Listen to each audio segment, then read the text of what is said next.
और इस वक्त इस पर चर्चा के लिए हमारे साथ खास मेहमान जुड़ रहे हैं। वरिष्ठ पत्रकार हमारे साथ हैं, नरेश कौशिक हैं, इसके अलावा राम कृपाल सिंह भी हमारे साथ हैं और राजेंद्र तिवारी हैं हमारे साथ, और साथ ही हमारे साथ अदिति फडणवीस मेहता हैं जो कि कंट्रीब्यूटिंग एडिटर हैं बिजनेस स्टैंडर्ड। तो आप सभी का बहुत बहुत शुक्रिया हमसे जुड़ने के लिए। यहाँ पर सबसे पहले यहाँ पर आपसे जानना चाहेंगे राम कृपाल जी, पूरे पहले फेज की अगर हम बात करें, पहली बार हम कह सकते हैं कि 102 सीटों 7 चरणों में बात करें, सबसे ज्यादा इन्हीं पर चुनाव हो रहा है। किस तरह से आप पूरे इस चुनाव को देख रहे हैं? वोटिंग परसेंटेज 11 बजे तक का भी आया है। मुझे लग रहा है कि जो वोट प्रतिशत है, जिस तरह से बंगाल में सबसे ज्यादा है, तो मुझे लग रहा है कि वोट प्रतिशत पिछली बार से बेहतर ही रहेगा। हालांकि बहुत गर्मी है तमाम, लेकिन मुझे लग रहा है कि सब जगह औसत करीब करीब जो होना चाहिए उस तरह मतदान हो रहा है। और शाम को जहां जहां थोड़ी सी गर्मी जब कम होगी दोपहर के बाद, तो मुझे लगता है कि ये और बढ़ेगा। रही बात जो आप पूछ रही हैं कि इस चुनाव को, तो अब तक का जो वातावरण में, हवा में, मीडिया से जो भी कुछ दिख रहा है, उसमें मोटे तौर पर यही है कि भाई बीजेपी को एडवांटेज दिख रही है। हालांकि मैं हमेशा इस बात को कहता हूं कि मतदाता के मन में क्या है इसके बारे में कोई फोरकास्ट करना हमेशा जोखिम भरा होता है। ये पता तो 4 जून को चलेगा, लेकिन जो स्थितियां हैं और जिस तरह का है, उसमें एक मुझे लगता है कि केंद्रीय स्तर पर एक विकल्पहीनता की स्थिति दिख रही है। और मैं हमेशा एक बात कहता हूं कि जब कोई विकल्प नहीं होता तो निर्णय करना बहुत आसान होता है। देखिए, जब जब आजादी के बाद से अब तक जब भी कोई स्थायी सरकार 5 साल की केंद्र में रही है, तो उसके साथ एक शर्त थी, उसका प्रधानमंत्री या तो कांग्रेस का होता था या बीजेपी का होता था। बाकी जितने प्रयोग इस देश में हुए हैं क्षेत्रीय दलों के, अपने गठबंधन के, और वो सब कभी भी 5 साल नहीं चले हैं। 6 प्रधानमंत्री मिल करके 6.5 साल इस देश में चले हैं, जो गैर भाजपाई और गैर कांग्रेसी रहे। तो इसलिए आज की तारीख में अगर मैं देखूं तो 2014 में बीजेपी के लिए चुनौती थी, एक विकल्प था सामने बीजेपी के सामने। उस समय की सत्ता ही कांग्रेस ही विकल्प थी उनका। 2019 में भी विकल्प था, क्योंकि 2019 में जो प्रेडिक्शन हो रहे थे वो बहुत सारे लोग कहते हैं जो बीजेपी 150 हो जाएगी, पहले से कम होगी, लेकिन हुआ उल्टा। और अगर मैं 14 और 19 की तुलना अगर 24 से करूं, तो आज देखिए कांग्रेस कहीं भी उस तरह से चुनौती देती दिखाई नहीं पड़ रही है। मैं आपको एक छोटा सा उदाहरण देता हूं। एक स्विंग स्टेट जो होती है उसको हम बोलते हैं बंगाल, बिहार, उत्तर प्रदेश और महाराष्ट्र। ये 4 स्टेट मिलकर 210 सीटें होती हैं। इंडिया गठबंधन के तहत कांग्रेस, इस इंडिया गठबंधन के तहत मैं कह रहा हूं। जी, आपको अभी हम रोकेंगे, हमारे ग्राउंड पर मौजूद है औरंगाबाद में वरिष्ठ सहयोगी मनीष कुमार, सीधा उनका रुख करते हैं। मनीष जी, यहाँ 40 में से 4 सीटों पर आज वोटिंग हो रही है। वो 4 जो सीटें हैं, जमुई है, नवादा है, गया है, औरंगाबाद है, ज्यादातर नक्सल प्रभावित हैं। किस तरह का मतदान चल रहा है? लोग बाहर निकल रहे हैं, क्या जहन में इस वक्त उनके चल रहा है? देखिए जया, पहले मैं आपको दिखाऊं कि हम थोड़े से ग्रामीण इलाके में हैं। ये सारे नक्सल प्रभावित इलाके हैं, तो कई जगहों पर जो सुदूर ग्रामीण इलाके हैं वहां पर वोटिंग जो है वो अब से कुछ देर के बाद, यानी कि 2 घंटे के बाद रुक जाएगी। हालांकि यहाँ पर वोटिंग 5 बजे तक है। अभी तक कितना हुआ है यहाँ पे, पोलिंग कितना हुआ है? 510। टोटल वोट कितना है? 1094, यानी 50% हो गया है। तो जय ये बता रहे हैं कि अभी तक इस मतदान केंद्र में जो मुझे लगता है कि बिहार में रिकॉर्ड होगा कि यहाँ पर 50% मतदान हो चुका है। एक और यहाँ पर पोलिंग स्टेशन है, यहाँ पे आप देख सकते हैं कि जो न केवल पुरुष बल्कि महिलाएं भी बड़ी संख्या, मतलब महिलाओं की संख्या भी है। और ये दोपहर के 1 बजे के बाद भी अगर लोग लाइन में लगे हुए हैं तो ये आप कह सकती हैं कि लोगों का उत्साह है। ये बताइए, वोट डालने के लिए आए हैं, कोई गर्मी उर्मी का तो असर नहीं है? कोई असर नहीं है, लहर तो चल ही रहा है लेकिन कोई असर नहीं है, सही से चल रहा है। क्या क्या बताइए? वोटिंग कोई दिक्कत तो नहीं है? कोई दिक्कत नहीं, कोई दिक्कत गर्मी उर्मी का कोई असर कोई तो नहीं? परेशान नहीं। जया, आप देख सकती हैं कि सबसे बड़ी बात यह है कि अर्धसैनिक बलों के जवान हैं, नक्सल प्रभावित इलाका है, लेकिन लोग कह रहे हैं कि लू की लहर चल रही है, लेकिन कोई परेशानी नहीं है। लोग जिन्हें वोट डालना है वो वोट डालने के लिए आए हैं। निश्चित रूप से जो शहरी इलाका है वहाँ पर जो वोटिंग का जो जिस प्रकार से मतदाताओं का रुझान होना चाहिए वो नहीं दिखा है। उसमें आप कह सकते हैं कि जो राजनीतिक दल हैं उनका अति आत्मविश्वास भी इसका एक कारण रहा है। और जहां तक बिहार के राजनीतिक परिणाम की बात है तो पिछले 2 चुनाव से एनडीए की जो संख्या है 2014 में 32 की रही थी, 2019 में 39 की। तो इनके लिए जो सबसे बड़ी चुनौती है वो अपने पिछले परफॉर्मेंस को एक बार फिर से रिपीट करने के लिए। और एनडीए के पास इस बार बिहार में इस दावे के पीछे कि वो अपने पुराने परफॉर्मेंस को रिपीट करेंगे, उसका एक बड़ा कारण यह है कि पिछले बार की तुलना में इस बार उपेंद्र कुशवाहा और जीतन राम मांझी जो पिछले बार महागठबंधन के साथ थे, इस बार एनडीए के पार्टनर बनकर चुनाव मैदान में आए हैं। जया। बिल्कुल मनीष जी, यहाँ पर आपसे एक और चीज समझना चाह रहे हैं। आरजेडी और कांग्रेस का गठबंधन हुआ है और वहां पर हम बीजेपी और नीतीश को एक बार फिर साथ में देख रहे हैं। क्या उसके मद्देनजर आपको लग रहा है, क्योंकि पीएम की गारंटी वर्सेस रोजगार के मुद्दे को जिस तरीके से तेजस्वी यादव हो या कांग्रेस ने उठाया है मुद्दों के लिहाज से? देखिए, निश्चित रूप से किसी भी क्षेत्रीय दल के द्वारा जो आरजेडी ने जिस प्रकार से रोजगार देने का, खासकर सरकारी नौकरी देने का जो वादा किया कि 1 करोड़ लोगों को नौकरी दी जाएगी अगर महागठबंधन की सरकार केंद्र में बनती है, तब ये आप कह सकते हैं कि रोजगार को मुद्दा बनाने की एक कोशिश हुई। लेकिन ये भी बहुत कुछ उसके ऊपर जो है प्रधानमंत्री के द्वारा जो गारंटी दी गई, खासकर बिहार में 2019 से 2024 के बीच में जो मुफ्त अनाज का जो मुद्दा रहा है वो 2020 के चुनाव के बाद आया है। विधानसभा चुनाव में अगर आपको याद हो तो उस समय एनडीए मुश्किल से यहाँ पर बहुमत का आंकड़ा पार कर पाई थी। लेकिन कहीं ना कहीं उन्हें अब लगता है कि अगले 5 साल भी जो मुफ्त अनाज देने का वादा है और उसके अलावा अन्य भी जो योजनाएं हैं, बहुत सारे ऐसे स्कीम्स हैं जिसमें महिलाओं के खाते में पैसा सीधे गया है, तो जिसका लाभ जो है सरकार एक प्रो इनकम्बेंसी मूड भी जो है उसने बनाया है। और खासकर प्रधानमंत्री नरेंद्र मोदी के सामने कोई नहीं है, इसलिए वोटरों को लगता है, खासकर एनडीए के वोटर या जो एक फेंस वोटर होते हैं, उनको ये लगता है कि अभी तो ये देश का चुनाव है, बाद के विधानसभा चुनाव में जो है स्थानीय नेताओं और स्थानीय मुद्दों को हम फिर से एक तरह से परखेंगे या उसके ऊपर में वोटिंग करेंगे। जया जी, मनीष जी बहुत बहुत शुक्रिया इतनी विस्तार से वहां का जो हाल बयां करने के लिए। नक्सल प्रभावित ये 4 सीटों पर आज मतदान हो रहा है। अदिति जी भी हमारे साथ हैं। अदिति जी, 102 सीटों पर ओवरऑल आज वोटिंग हो रही है। महिला वोटर्स की भूमिका को आप कैसे देख रही हैं? इसको एक बड़े नज़रिए से देखना पड़ेगा। महिला वोटर्स सिर्फ मतलब वोटरों की केवल नहीं है वो। अगर हम उनका पार्टिसिपेशन देखें तो और कई आयाम ऐसे हैं जहां पर वो निकल के आई हैं। उदाहरण के तौर पर पीरियोडिक लेबर फोर्स सर्वे अगर हम देखें तो उसमें महिलाओं की भागीदारी लगभग 4 या 5% बढ़ गई है पिछले 2 सालों में। इसका मतलब और महिलाएं कामकाज घर से निकल रही हैं और कामकाज के क्षेत्र में आ रही हैं। यही एक बदलाव है जो मेरे ख्याल से हम वोटिंग के स्फेयर में भी देख रहे हैं। महिला वोटर्स की संख्या पुरुष वोटर से ज़्यादा बढ़ गई है, ख़ास तौर से बिहार में। और कुछ कारण शायद इसका ये है कि महिलाओं को जिस तरह से अधिकार दिए गए हैं पिछले 10 सालों में, वो ये दर्शाता है। और उसके अलावा मेरे ख्याल से एक नया आत्मविश्वास महिलाओं में आया है जो हमने पहले नहीं देखा था। तो अब ये किस रुख करता है ये तो बिल्कुल, क्योंकि वोटर्स की संख्या की अगर हम बात करें तो बहुत मामूली सा अंतर है, दोनों ही, चाहे पुरुष और चाहे महिलाएं हैं। अब देखना होगा आधी आबादी जो है वो जब जाती है मतदान के लिए क्या कुछ चुनती है। नरेश कौशिक भी हमारे साथ है।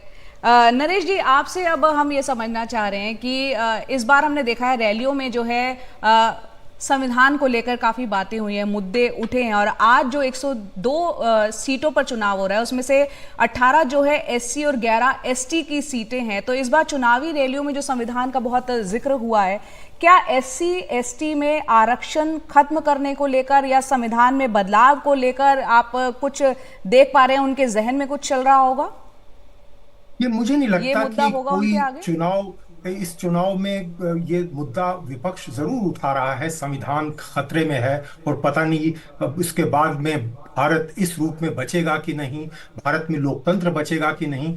लेकिन मुझे नहीं लगता कि ऐसा कोई बहुत किसी ठोस, उससे आप कह सकते हैं कि कुछ नीतियां ऐसी उसकी आप आलोचना कर सकते हैं सरकार की, लेकिन मुझे नहीं लगता कि लोकतंत्र खतरे में है। और मैं तो समझता हूं कि ये बहुत ही भारत एक बहुत ही भाग्यशाली देश है कि जहां 75 साल आजादी के हो गए और अभी तक लोकतंत्र बचा है। अगर आप इमरजेंसी का कोई 19 महीने का काल रोक दें जिसमें सारी चीजों को आपके अधिकार सब निरस्त कर दिए गए थे, सस्पेंड कर दिए गए थे, उसके अलावा भारत में लोकतंत्र काफी मजबूत रहा है। और अगर आप देखें कि आज के ही जो है चुनाव जहां हो रहा है, कोई 16.5 करोड़ लोग आज वोट डाल रहे हैं। लेकिन नरेश जी, यहाँ पर जब विपक्ष ये आरोप लगाता है कि केंद्रीय जांच एजेंसियों का बेजा इस्तेमाल हो रहा है या दो मुख्यमंत्रियों को जेल में डाल दिया जाता है या इलेक्टोरल बॉन्ड जैसे मुद्दे आते हैं, तो क्या ये जो वोटर है उसके जहन पर असर नहीं छोड़ेंगे? लोकतंत्र की जब बात होती है तो पड़ेगा, लेकिन कुल मिलाकर लोग अपने भविष्य के बारे में ज्यादा सोचते हैं। और ये बात तो सही है कि जो सेंट्रल एजेंसीज हैं उसका जो है कोई 90 से 95%, 90 से 95% जो इस्तेमाल है वो जो विपक्ष के नेताओं और दूसरे लोगों के लिए हुआ है।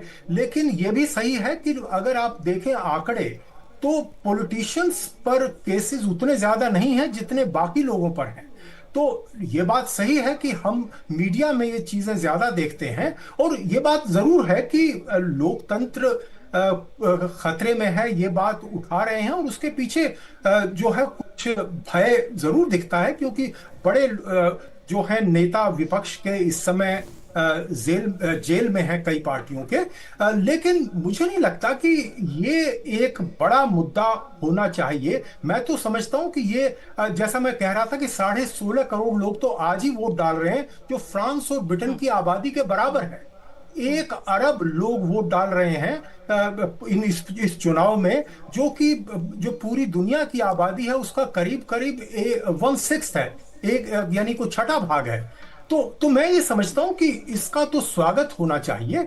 और ये जाहिर है कि विपक्ष को तो मुद्दे उठाने और आरक्षण की जो बात है ये बात बार बार ये उठाते रहे हैं। लेकिन मुझे नहीं लगता कि कोई भी पार्टी चाहे वो किसी की सरकार आए वो आरक्षण देश में खत्म कर सकती है, क्योंकि जिन लोगों को आरक्षण मिल रहा है वो बहुत ही पॉलिटिकली पावरफुल वर्ग है। बिल्कुल। और हमारे साथ कूच बिहार में हमारे सहयोगी मौजूद हैं, सौरभ गुप्ता, सीधा आप उनका रुख कर रहे हैं। सौरभ, आप वहां पर मौजूद हैं। पश्चिम बंगाल की 3 सीटों पर आज मतदान हो रहा है, जिसमें कि कूच बिहार, अलीपुरद्वार, जलपाईगुड़ी पर ये चुनाव है। किस तरह का मुकाबला आपको दिख रहा है? अब दोपहर 1:15 बजे का वक्त हो गया है, क्योंकि कुछ जगह से हिंसा की खबरें भी आ जाई हैं। देखिए, कुछ जगहों पे हिंसा की खबरें आ रही है, लेकिन इस वक्त हम जो भाजपा के उम्मीदवार हैं निशित प्रामाणिक, जो यूनियन एमओएस होम है, वो कई जगहों पे बूथ्स में जा रहे हैं, तो उनके कॉन्वॉय के पीछे ही हम हैं इस वक्त। और अब जो सवाल है कि वोटिंग परसेंटेज कैसा है, तो अगर हम वोटिंग परसेंटेज की बात करें तो वोटिंग परसेंटेज काफ़ी अच्छा है कूच बिहार में। और आप देखिए यहाँ पे जगह जगह पे गांव के अंदर खेतों के बीचों में से जो रास्ता निकले हैं उसके अंदर यहाँ पे काफ़ी रिमोट एरियाज में बूथ्स है।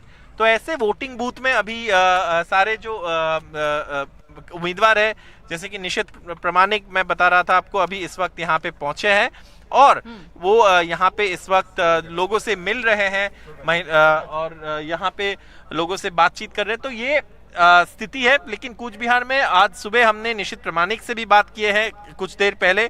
उन्होंने बताया कि ज्यादातर जगहों पे शांतिपूर्ण चुनाव हो रहा है, लेकिन कुछ कुछ जगहों पे अभी भी हिंसा की खबरें आ रही हैं।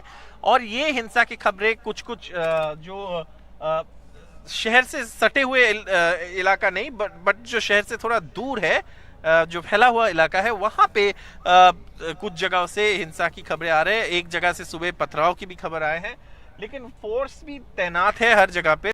तो लगातार हम चर्चा कर रहे हैं किस तरह से पहले चरण में आज 102 सीटों के लिए मतदान चल रहा है। तमाम एक्सपर्ट्स हमारे साथ हैं, स्टूडियो में हमारे साथ अदिति जी भी मौजूद हैं।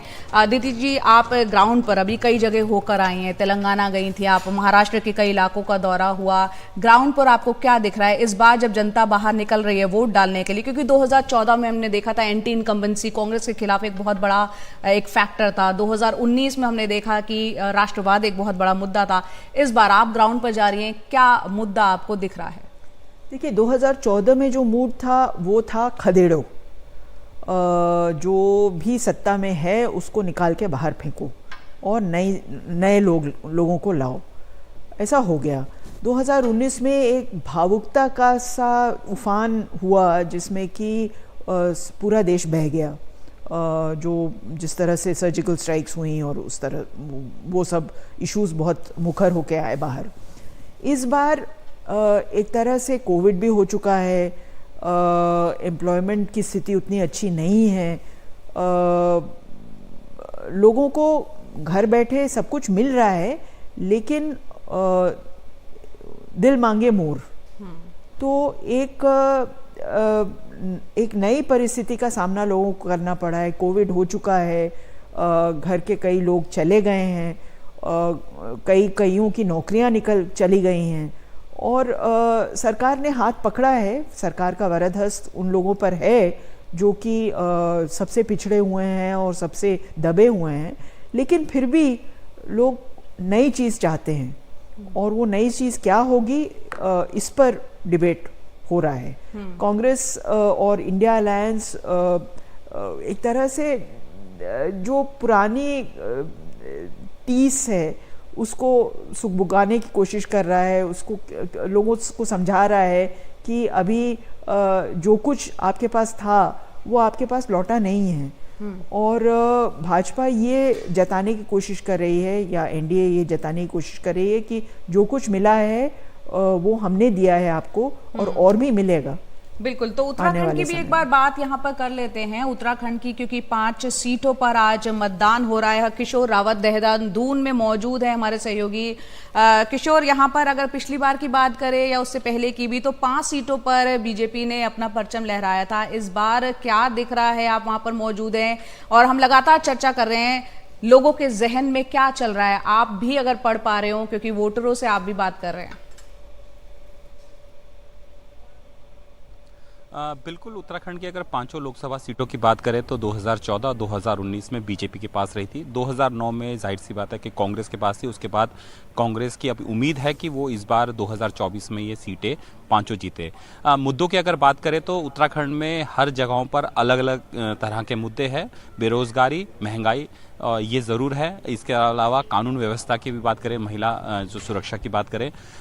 हरिद्वार में चले जाओ तो हरिद्वार में किसानों के मुद्दे हैं, उनकी फसलों के सही दाम हैं, बकाया जो उनका चीनी मिल पर पड़ा हुआ है वो नहीं मिल पा रहा। इसके अलावा पहाड़ों की बात करें तो वहाँ पर कई पॉकेट्स ऐसे जहाँ पर अग्निवीर की बात करें, क्योंकि उत्तराखंड एक मात्र राज्य है जहाँ पर सबसे ज़्यादा अगर बात करें तो लोग सेना में है, एयरफोर्स में है, नेवी में है, इसके बाद पैरामिलिट्री फोर्स में है, यानी देश की सुरक्षा में उत्तराखंड का जवान यानी हर जो बच्चा है वो वहाँ है, महिलाएं भी है इसमें।